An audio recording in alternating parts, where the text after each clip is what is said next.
Motorcycle বিক্রি করে চিন্তা করছে একটা অটো রিক্সা কিনবো। কারণ বর্তমানে যে মোটরসাইকেলের উপরে যে পরিমাণ ট্যাক্স ধার্য করা হয়েছে, তাতে অটো কিনলে অনেক ভালো।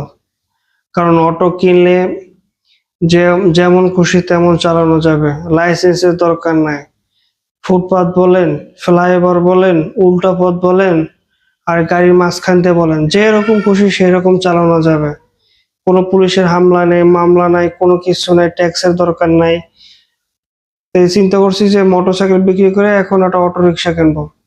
আর মোটরসাইকেল থাকলে তেলের চিন্তা, হেলমেট না পরলে মামলা, উল্টা পথে চললে মামলা, লাইসেন্স না থাকলে মামলা, তারপর ট্যাক্স না দিলে মামলা, মানে সব দিকে মামলা। তার উপর যদি আবার বিন মানে মানে ট্যাক্স যদি আরো বৃদ্ধি হয়, ট্যাক্সের হার যদি আরো বৃদ্ধি হয়, তাহলে তো মোটরসাইকেল চালানো আর মানে মোটরসাইকেল বাদ দিয়ে তাহলে অটোই চালাইতে হবে। আসলে মাননীয় প্রধানমন্ত্রীর কাছে আমি দৃষ্টি আকর্ষণ করতেছি, মাননীয় প্রধানমন্ত্রী ট্যাক্সটা যদি আরো পরিমাণ কমানো হতো, তাহলে আসলে মানে জনগণের জন্য, আসলে আমাদের যারা মোটরসাইকেলের ইউজার, যারা মোটরসাইকেল ড্রাইভ করি, তাদের জন্য অনেকটাই সাশ্রয় হতো। হ্যাঁ, অবশ্যই ট্যাক্স দেবো, সরকারকে 100% আমার ট্যাক্স দিতে জনগণ বাধ্য, কিন্তু সেটা সামঞ্জস্য হতে হবে।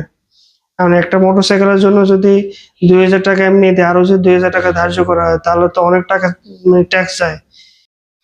সরকারের কাছে আবেদন করবো যেন ট্যাক্সটার পরিমাণ আরো অনেকটাই কমানো হয়, যাতে করে সর্বসাধারণ মানুষগুলো আসলে ট্যাক্স পরিশোধ করতে পারে। আর যে পরিমাণ বাংলাদেশে অটো, এর পরিমাণ এতে আরো ট্যাক্স 3 গুণ দেওয়া দরকার, কিন্তু এদের প্রতি তেমন বেশি ট্যাক্স ধার্য করা হয় নাই।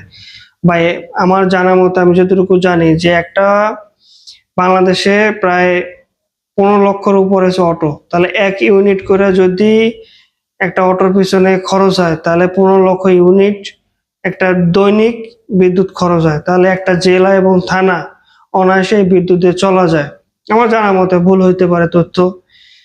তো এই অটো বন্ধ না করে আমরা যদি বিদ্যুৎ সাশ্রয় করতে চাই, আসলে কোনোদিন সম্ভব না। এই অটোগুলো বন্ধ হলে দেশের বিদ্যুৎ জ্বালানি অনেকটাই সাশ্রয় হয়ে যাবে। অতএব এই অটো বন্ধ করেন, এই অটোর প্রতি এবং অটোর যে মানে ইম্পোর্ট করে, ব্যাটারি ইম্পোর্ট করে, এদের প্রতি ট্যাক্স বেশি করে দেন, দেখবেন অটো বাংলাদেশ থেকে বন্ধ হয়ে যাবে।